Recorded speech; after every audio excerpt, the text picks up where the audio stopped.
ᱠᱟᱨᱟᱢ ᱰᱟᱹᱨ ᱚᱱᱚᱞᱤᱭᱟᱹ ᱢᱟᱱᱚᱛᱟᱱ ᱢᱟᱱᱤᱠ ᱪᱟᱸᱫ ᱦᱟᱸᱥᱫᱟ ᱛᱮᱞ ᱥᱟᱶᱟᱨ ᱵᱚᱨᱚᱱ ᱛᱟᱭ ᱫᱚᱲᱚ ᱩᱥᱩᱞ ᱥᱟᱨᱦᱟᱲ ᱥᱟᱨᱡᱚᱢ ᱦᱚᱲᱢᱚ ᱛᱟᱭ ᱟᱭᱱᱚᱢ ᱠᱟᱡᱟᱨ ᱢᱮᱫ ᱛᱟᱭ ᱥᱮᱛᱟᱜ ᱪᱤᱨᱜᱟᱹᱞ ᱦᱮᱣᱟ ᱛᱟᱭ ᱪᱟᱠᱮᱫᱟᱜ ᱪᱟᱠᱛᱟ ᱩᱥᱩᱞ ᱠᱚᱲᱟᱢ ᱛᱟᱭ ᱦᱮᱸ ᱱᱩᱭ ᱠᱟᱱ ᱜᱮᱭᱟᱭ ᱠᱟᱨᱟᱢ ᱰᱟᱹᱨ ᱫᱚ 12 বছর রেন নিছরা জুয়ান কারাম ডের দো অকয় রেন হালে দুলড়িয়ে বাং কানা আপাত হিরলে আর এঙ্গাত দুলড় দো আডি কাটিজ রেগে আট কেদা 2 বছর উমেরেনে তাহে কান রেগে আপাত তেদ দয় বেউডাওয়েনা আর 9 বছর লেবেট রেগে এঙ্গাত দুলড় ঝারনা হ আঞ্জেদ এনা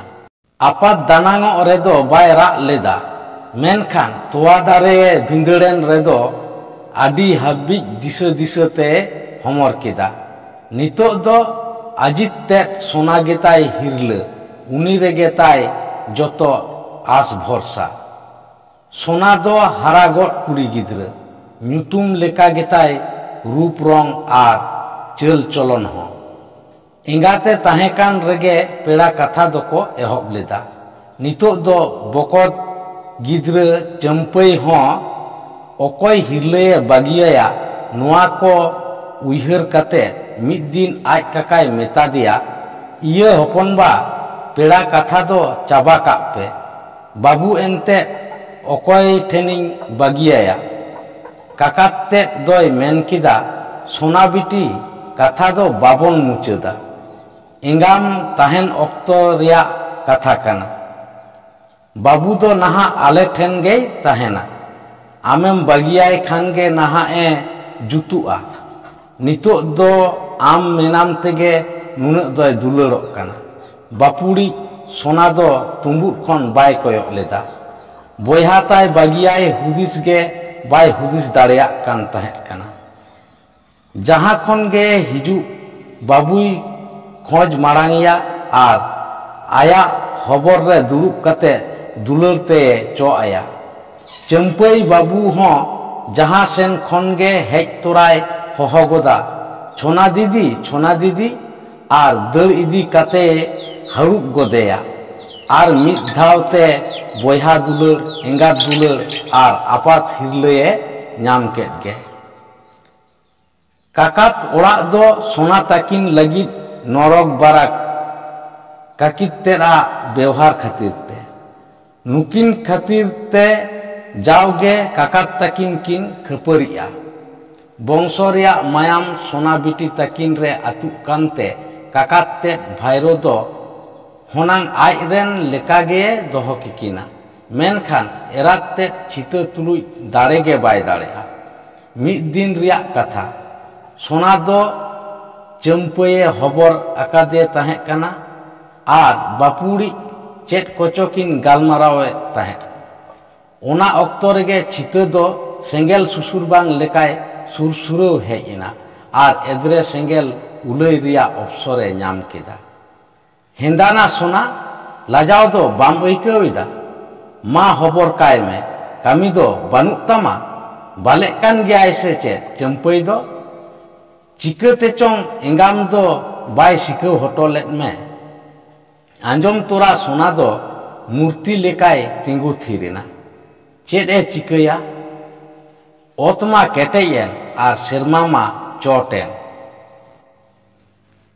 चंपई बाबू होय बुझ किदा आर दायागे तिंगु थीरकान दीदी सेने कोयो अकादा टुअर रिया आँच तेहें दो 9 बछर रेन एने जोंग गिद्रे हो आदि सुर खने अइकव किदा हुदिस केट गियाय जानी इंगन अपुन किन ताहेन खान हुनांग बई बईते सोनाय ठेलाव केदेया सोना दीदी देलालांग कामिया मिद दिन निंदा गितिज अकान जोखे चंपई दो लुतुर फेड रे सोनाय मेता दिया इया दीदी आबो ओड़ा रेगेलांग ताहेना काकी ताको ठेन दो बालांग हेज बाराआ धुड़ी रे एने जोंग गिद्रवा मुचा खन नुआ कथा आंजम कते सोना दो दुख बाय सामड़ाव दाड़ेयाते हुक हुके राग केदा चंपई दो दीदी ताय ᱦᱟᱯᱮ ᱨᱮᱜᱮᱭ ᱛᱟᱦᱮᱸᱭᱮᱱᱟ᱾ ᱢᱤᱫ ᱫᱤᱱ ᱥᱚᱱᱟ ᱵᱤᱴᱤ ᱫᱚ ᱵᱤᱨᱛᱮ ᱥᱟᱦᱟᱱ ᱟᱹᱜᱩᱭᱮ ᱪᱟᱞᱟᱣᱮᱱᱟ᱾ ᱚᱲᱟᱜ ᱥᱩᱨᱩᱜ ᱫᱮᱞᱟᱫᱤᱞᱤ ᱦᱚᱨ ᱟᱲᱮᱨᱮ ᱢᱮᱱᱟᱜ ᱠᱟᱱᱰᱮᱨ ᱠᱩᱫ ᱵᱩᱴᱟᱹᱨᱮ ᱡᱤᱨᱟᱹᱜ ᱚᱠᱛᱚ ᱜᱟᱛᱮ ᱠᱚ ᱠᱷᱚᱱ ᱛᱷᱚᱲᱟᱭ ᱛᱟᱭᱚᱢᱮᱱᱟ᱾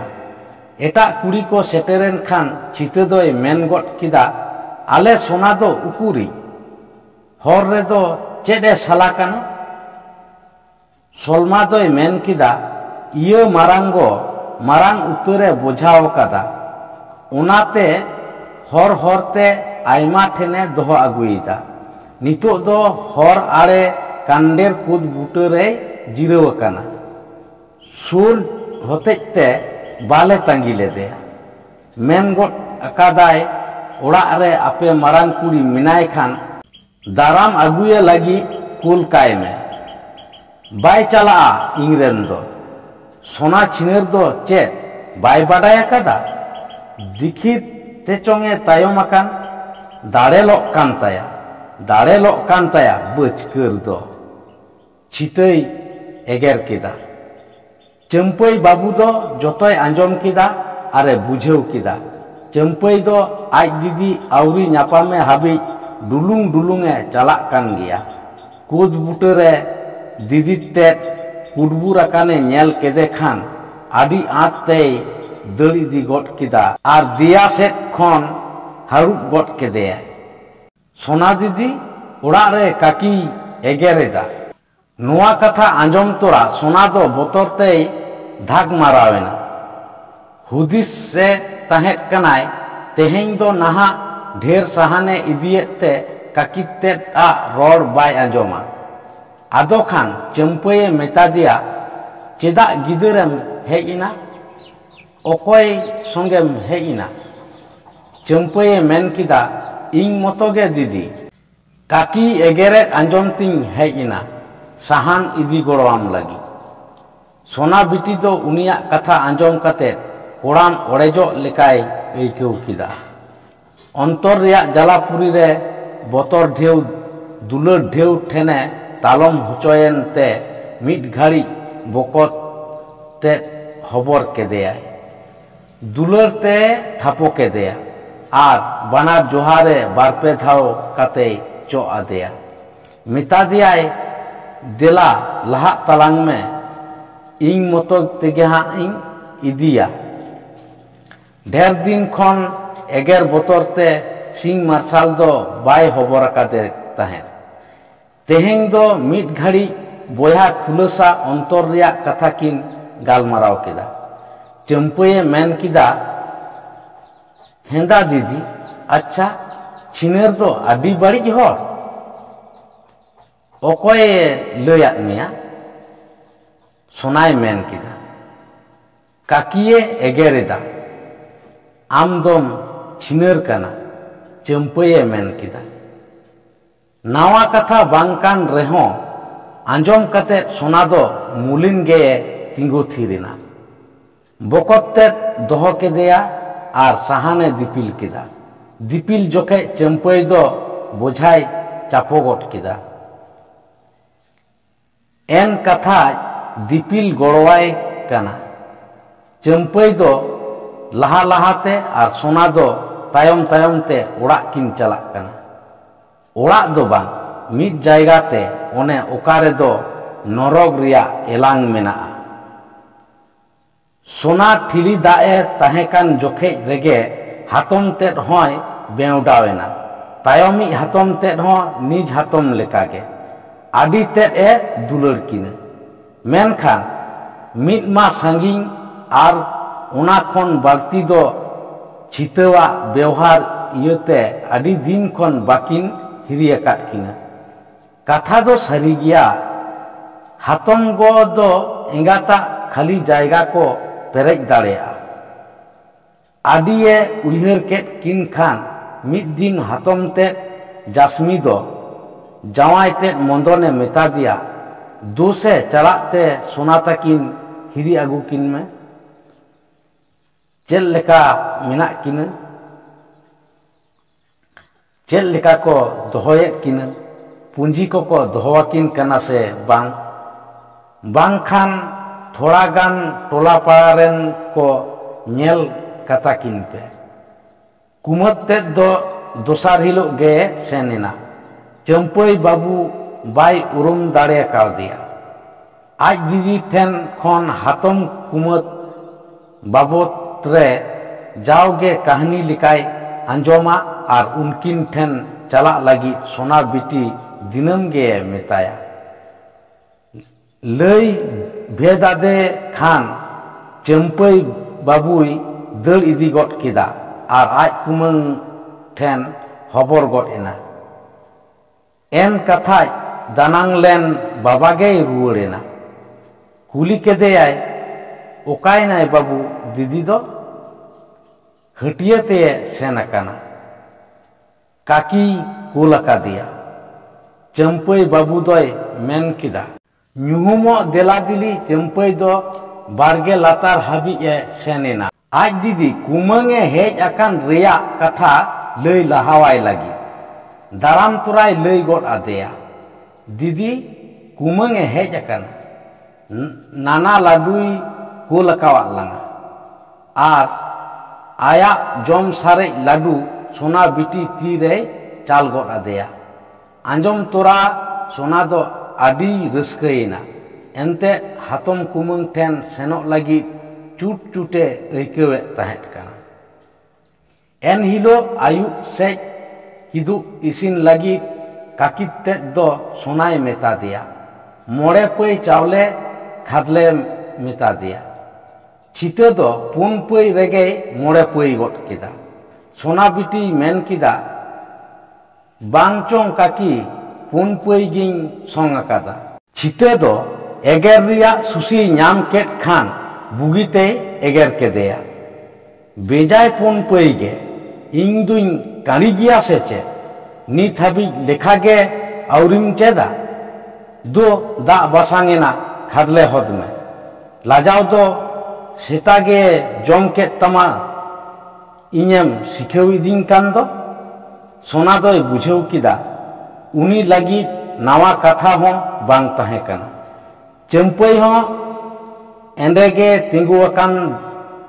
दायागे मुटुर मुटुरे कोयो अकादा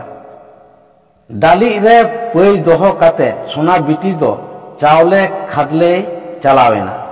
चंपई दो हापे हापेते पई रेगे चावले भराव काते आज दीदी ठेन चावले इदी ये तहे कान जोखेज गे काकी ते बोलो गड एना नेल केदे तोरा एद्रे दो बोहक ते रकाब गड एन ताया मोचा खन जा किछु ओडोंगेन जतोय रर किदा सीट भाडे एगेर किदा चंपई दो बापुड़ी हापे गे तहेना एनते राग रेहो ओकोय लगी निंदा सोना चंपई आर कुमते तेको दो मिद धारे रको गितिगिना हर को जापिद आमदाज चंपई दो बय बयते मेन किदा इया कुमंग सोना दीदी मा तेहें मा बाय जमले कुमते दोय कुली केदेया चेद लेकाम ऐकवेदा बिटी चिदा बाम जम लेदा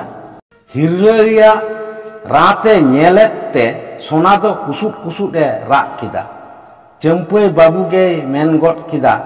दाका बांग सारेज लेना कुमंग बांग सारेजो हिलो दो बाय जमा चंपया थोड़ा कथा तेगे कुमते दो जतोय बुझेव किदा गोटा किदाय आकिन ठेन इदिकिन लगी दोसार हिलो मंझी हाराम आर आतु कोरेन जतोवा ठीक काते नाना कुमंग ओड़ा किन चलावेना ओकारे दो एंगा आपा रिया निर्ल झरना भुबुको काना हातम कुमंग ओड़ा रे दो टुवर रिया सासेत बय बय तेकिन हिड़िंग इदी किदा ओंडे खन गे सोना बिटिया पेड़ा कथा हको लगन किदा जतोवा नाय नापाय गे पारम चलावेना सोना बिटी होय रोफायना चंपई बाबू हो उमुल लेका दीदी सावगे चलावेना ऑक्टो दो आया चाकरे नियम लेका आचुरो तेगे मेना बोछर के बोछर पारम चलावेना मेरम गुपी गिद्रे दो निछोरा जुआन कोड़ा रे बदलेना और चंपई खन को काराम डर के दे बोले जतो कोरेन गाते नुई गे जतो कोरेन दुलड़िया चल चलन और बुगे व्यवहार रेन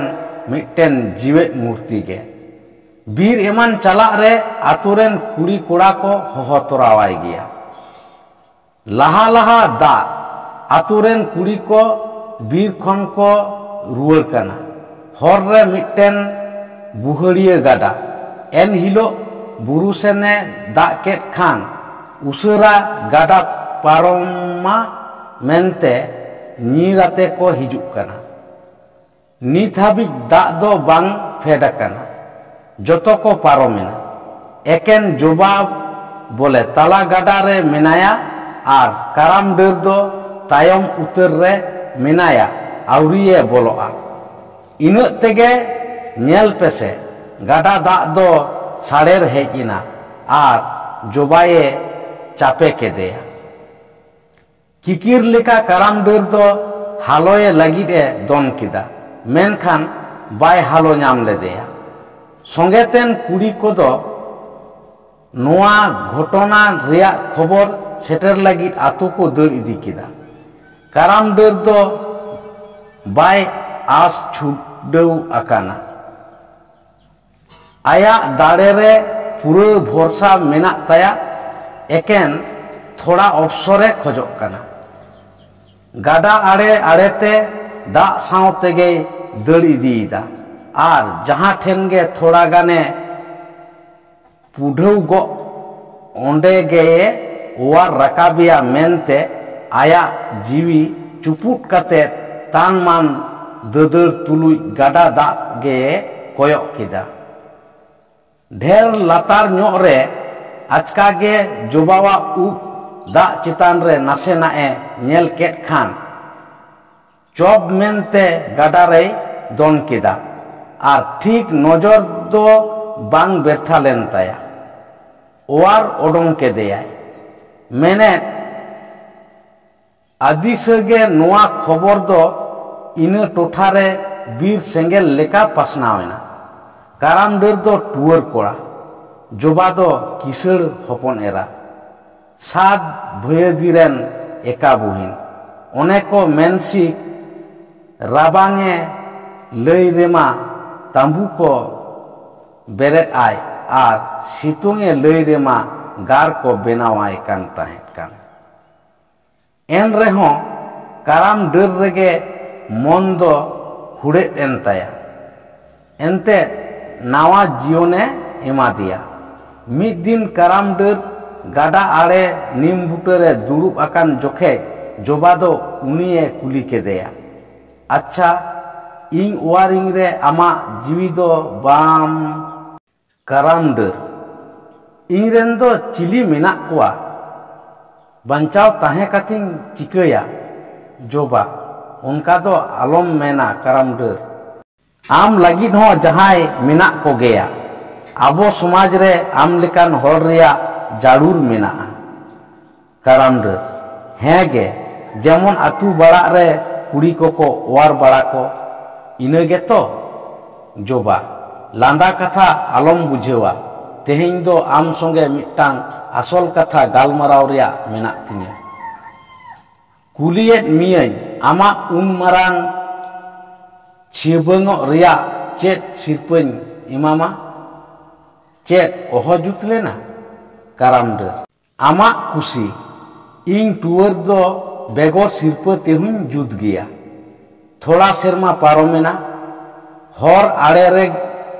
ओने पाहिला तोरो चितान रेगे मिटांग दाराहारा चातम ओड़ा हरते हिजु सेनो उना ओड़ा दो हर को कोयोआ गया नोआ ओड़ा रेगे तो जोबा दोय उडोंग बोलन काना मिटांग घिरनी लेका अंचार हुरलेवाते